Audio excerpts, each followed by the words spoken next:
کلیه چاندن خلاص بین قسم پارستنا رو کیم از نهاد مردم از راندن کرده حکومی نگشتیم مبخو هزار کر از خوب کار بگم از خوب مشروعی که وگم اگر چند بچیک بیجیم هر چند بیتن از خوش باطالی و بکاری خلاص کم کوار کرد بجار چونکی کوار بر همه که اقتصادیه و هر واسه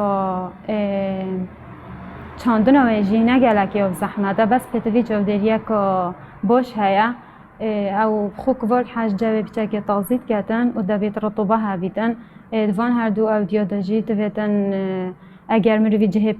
تایبت نبیدن و کابینه و جه تایبتی کتب شکوار کلی چکی دویدن طول دست بکا بهاره و پاییزه دا و هر دو وقتا دا گنجای بیچن گیتوان هر دو وقتا دا رطوبت جیا هی و درجه حرارت جی یا مناسبه و چه جوازی جناب برای کچه و کریدانی نه هر تا که خزانه شدن بو مالا خو کار بکتن و هاری کاری خزانه خوب بکتن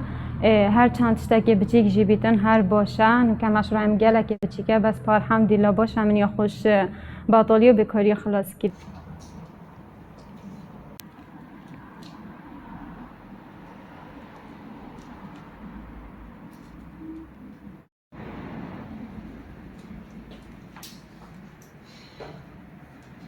پیشتر منو دو حوالت خو ما پروژه که با خانه پلاستیکی ما خیار چاند بون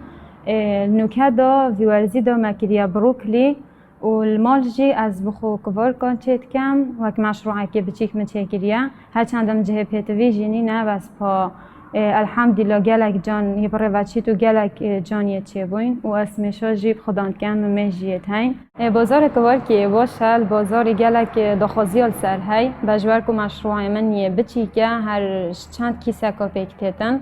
اسنش مهند گلکا برهم بینم کو افش مهند